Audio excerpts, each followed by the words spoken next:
It is just past midnight in North Hollywood, California, and beside the 170 freeway, a 71-year-old widow is asleep behind the first locked door she has had in 3 years. Before this, she slept sitting up in her Honda.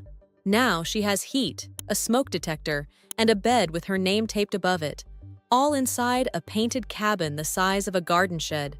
However, daily life inside these tiny pop-up homes, the rules, the shared bathrooms, the arguments, and the price tag that made this entire city furious, looks nothing like the ribbon-cutting photos.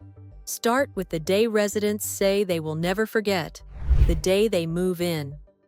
A staff member walks you down a row of tiny gabled cabins painted in bright oranges, blues, and yellows, lined up beside the freeway like pieces on a game board. Yours is 8 feet by 8 feet, 64 square feet of aluminum and plastic. From the outside, it looks like a backyard tool shed. Then the staffer hands you something many residents have not held in years: a key. People react to that key in ways staff never get used to. Some turn it over in their palm like they are checking whether it is real. Some cry before the door even opens.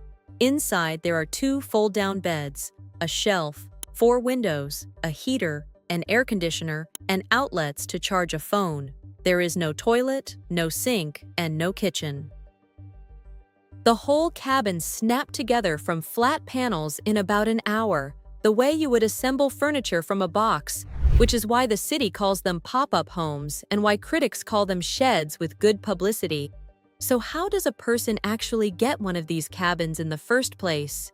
You cannot simply walk up to the gate and ask. Outreach teams go out to the encampments, the underpasses, and the rows of parked RVs, and they make the offer face-to-face, often to people who have been outside so long they no longer believe offers. Staff will tell you the first answer is usually no. The second answer is usually no as well. People out there have been burned before, promised beds that vanished, lost everything they owned in a sidewalk sweep. So trust arrives slowly on the 3rd visit or the 10th, when the outreach worker remembers your name and your dog's name. There are waiting lists at nearly every site, and priority often goes to the people camped closest to the freeways, because a court settlement pushed the city to move them first, which produces a strange arithmetic. The man in a tent beside the on-ramp might get a key within weeks, while a woman sleeping in her car 2 blocks away waits for months. The word fair is doing a lot of work in that system, and everyone involved knows it. But before you get the key, you learn the rules, and the rules are the first surprise. Everything you own has to fit inside your unit plus 1 storage bin roughly the size of a trash can. So people who have pushed a shopping cart of belongings around for a decade stand at the gate making brutal choices about what to keep. You sign in and you sign out through a single gated entrance with cameras and staff on duty around the clock. Outside, guests stay outside. Drugs and weapons stay outside. For some new residents, that gate feels like protection, the first real barrier between them and everyone who ever robbed them in their sleep. For others, it feels uncomfortably close to the institutions they have spent their lives avoiding. The group homes, the county facilities, the places with sign-in sheets. And a few turn around and walk back to their tents rather than live behind a fence, a decision that baffles taxpayers and makes perfect sense to anyone who has spent years being told where to stand. For the ones who stay, the first night is its own story. When you sleep on a sidewalk or in a car, part of your brain stays on guard duty all night, listening for footsteps and door handles. Behind a locked door, that guard finally goes off shift, and residents describe the feeling as almost frightening, like a muscle unclenching after 10 years. Some lie awake anyway, not from fear, but from strangeness. The heater clicks. The freeway hums through the panels. One man in the North Hollywood village said he kept getting up in the dark to test the lock again and again just to feel it hold. And the first morning brings its own small disorientation, because you wake up warm in silence, and for a few seconds you cannot remember where you are. since warm and silent has not described any morning you have had in years. Morning is also when you find out what these villages really are, because a tiny home village runs on the logic of a campground with a mission. The cabins have no plumbing, so when nature calls at 2 in the morning, you put on your coat, grab the flashlight residents learn to keep by the door, and walk the gravel path to a shared bathroom trailer. Ask residents for their #1 complaint, and that walk usually wins, especially in January, especially in the rain, especially if you are 70. Showers happen in another trailer, on a schedule, and regulars learn which time slots have hot water to spare. Laundry machines hum in a third trailer, and the line for them forms early. 3 meals a day arrive at a common tent, and people queue up with trays like a church picnic that never ends. Some residents catch the bus at the corner each morning because a surprising number of the people in these villages have jobs, warehouse shifts, and caregiving work, and restaurant kitchens, jobs that were never enough to cover a Los Angeles apartment. Others spend the morning at the case manager's office, rebuilding a life one piece of paperwork at a time. A replacement ID after 15 years without one. A benefits application that requires documents that burned in a tent fire. An apartment hunt in a city with a years-long line for subsidized units. And there is one small detail that changes everything. The village gives you a real mailing address. Try applying for a job, a bank account, or most benefits in America without one, and watch how fast the conversation ends. A tent cannot receive a letter. A registered orange cabin can, and residents describe the first piece of mail with their own name on it as a bigger moment than the key. The days come with quirks nobody warns you about. A 64-square-foot box in full San Fernando Valley sun heats up fast, and residents learn to run the air conditioner early or surrender the afternoon. The walls stop wandering eyes, but they do nothing about sound. So the whole village shares one soundtrack. The feuds, the friendships, the man 3 doors down who argues with his television. Couples are allowed to share a single unit, which sounds romantic until 2 people and all their remaining possessions try to fit into 64 square feet. And staff say the couple's cabins produce both the sweetest moments in the village and the loudest ones. And pets are welcome, which matters more than any policy paper admits, because every night thousands of people refuse shelter beds rather than give up the dog that kept them warm through the worst years of their life. Here, the dogs move in too, and the morning dog walk along the fence line becomes its own social hour. Village life develops rituals nobody planned. Movie nights under a canopy with folding chairs.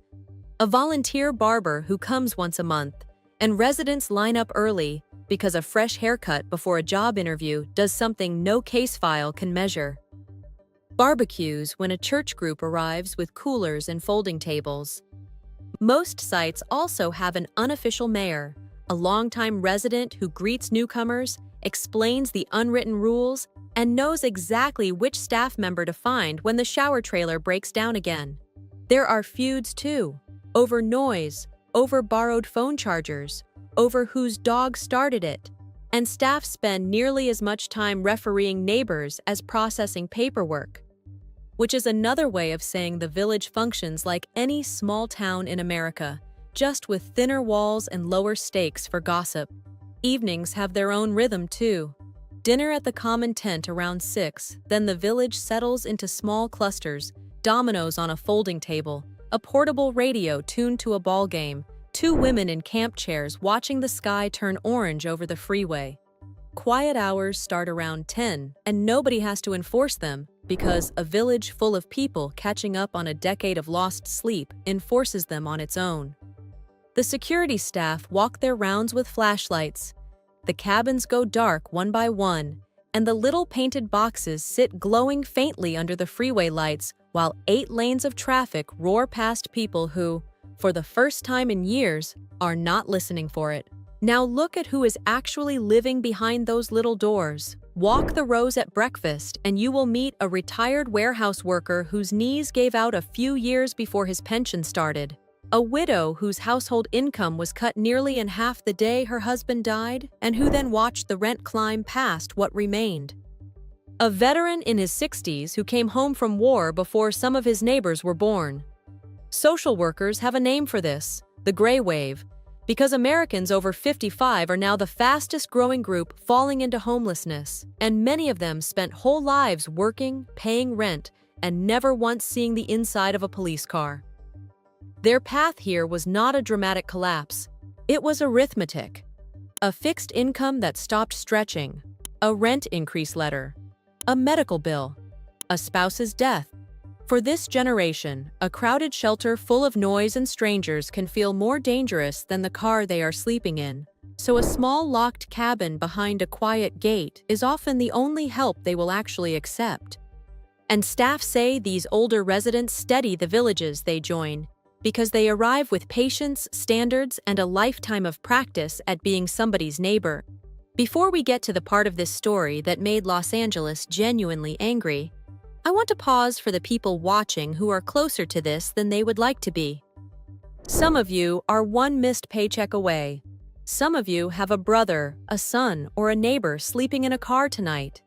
And a heartbreaking number of the people in these villages are military veterans, tens of thousands of whom sleep without a home in America on any given night. That is why we put together a guide called the Veterans Blueprint. It walks through emergency housing programs, benefits most people never hear about, and step-by-step assistance strategies, with the program names, phone numbers, and application details we could never fit into a single video. You will find the link in the description below, or pause the video right now and scan the QR code on your screen with your phone's camera. If you are struggling, it could change your next 6 months. And if you want to help someone who is, it will show you exactly where to start. So where did these strange little cabins come from? The answer sits 1,000 miles up the coast in Everett, Washington, where they roll off an assembly line at a company called Pallet. Its founder, Amy King, spent years running construction crews staffed by people coming out of prison and off the streets. And she noticed something that bothered her. Disaster agencies could put a roof over a flood victim within days, while her own state took years to shelter a man freezing on its own sidewalk. So she designed a shelter that borrows the logic of disaster relief.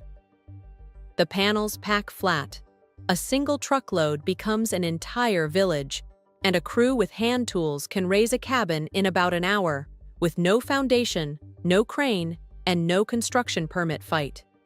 Her factory deliberately hires workers who were once homeless themselves, which means many of these cabins are built by people who know exactly what it feels like to need one. For years, the company sold shelters to disaster agencies and small pilot programs. For years, the company sold shelters to disaster agencies and small pilot programs. Then the pandemic collided with a court order pushing Los Angeles to shelter people camped near its freeways. The city suddenly needed thousands of beds immediately, and the pop-up cabin went from curiosity to official policy almost overnight. Villages appeared on parking lots and unused strips of land in North Hollywood, Tarzana, Highland Park, and beyond, including sites with more than 100 units lined up in candy-colored rows. However, then the invoices arrived, and this is where the story turns. The cabins themselves cost a few $1,000s each, roughly the price of a used golf cart. But when journalists added up what the city actually paid per bed, the land preparation, the plumbing for bathroom trailers, the electrical work, the fencing, the security contracts, and the around-the-clock staffing, some sites penciled out at well over $100,000 per bed. Taxpayers who had been promised the cheap, fast solution stared at those numbers in disbelief. And critics pointed out that for that kind of money, you could rent someone an actual apartment for years. City officials pushed back with an uncomfortable truth of their own. The shed was never the expensive part. The humans are. Meals 3 times a day, security around the clock, case managers, mental health workers, trash service, and bathroom trailers add up fast. And those costs would follow any shelter model, not just this one. The argument did not calm anyone down. Fiscal watchdogs called it the most expensive shed in American history. Housing advocates argued that a plastic box with no toilet gives a city permission to stop building real apartments. Civil rights groups pointed at the cameras, the gates, and the sign-in sheets. Neighbors packed council meetings to fight new sites, predicting crime and chaos, though at several villages the predicted chaos never arrived and the loudest opponents quietly moved on to other complaints. And some of the criticism landed because a few villages did struggle with drugs, disputes, and people cycling straight back to the street. Therefore, the honest question is the one that matters most. Does any of it actually work? These villages were never designed to be forever homes. They were designed to be the place where a person can stop surviving hour to hour and start planning month to month. And on that score, the evidence keeps pointing in one direction. When people come inside, even into 64 square feet, emergency room visits fall, arrests fall, and people stop dying of exposure on sidewalks. Case managers describe watching residents change over their first month, steadier in job interviews, calmer at the doctor, reachable by their own families again, and they credit something as ordinary as uninterrupted sleep behind a locked door. Staff collect small milestones the way other offices collect sales numbers. The first paycheck deposited into a new bank account. The first phone call to a daughter after 8 years of silence. The first time a resident asks for a dentist appointment because caring about your teeth means you have started believing in your own future again. But the exit is where the machine grinds, because leaving a cabin requires an apartment that exists at a rent these residents can survive. And in Los Angeles, those mostly do not. Housing vouchers expire while landlords decline them. Waiting lists stretch past the horizon. So some residents move on to real homes and to families who had given up looking for them, while others stay month after month, safe, stable, and stuck, waiting for a door the city has not built yet. Even the people who run these villages call them a tourniquet rather than a cure. But a tourniquet is exactly what you want when someone is bleeding tonight, and the people making elegant arguments against these cabins are rarely the ones sleeping outside while the perfect solution stays on a drawing board. There is one more scene worth sitting with before this story ends. Visitors to the North Hollywood Village arrive expecting misery, and instead they find neighbors bickering cheerfully over whose turn it is to feed the stray cat that adopted the entire village, and a Vietnam veteran walking his dog down the gravel path at sunrise. And somewhere along a row of painted cabins, the 71-year-old widow from the beginning of the story wakes up, unlocks her door from the inside, and steps out to say good morning to people who know her name. Her home has no kitchen, no bathroom, and barely enough floor for a chair. Yet, after 3 years in a parked Honda, she owns the two things no city budget line ever lists: a door that locks and neighbors who would notice if she did not come outside. The tiny pop-up villages of Los Angeles will not end the homeless crisis, and their builders would be the first to say so. But they prove something a 5-year construction plan never can. Help does not have to be perfect to arrive tonight. Sometimes it is 64 square feet, bolted together in an hour, and handed over with a key. If this story stayed with you, the link to the Veteran's Blueprint is in the description for anyone who needs it or knows someone who does. And hit subscribe, because next week we are opening the doors on the shipping containers one Texas town is converting into $15,000 starter homes, and the waiting list to get one tells its own story. We will see you there.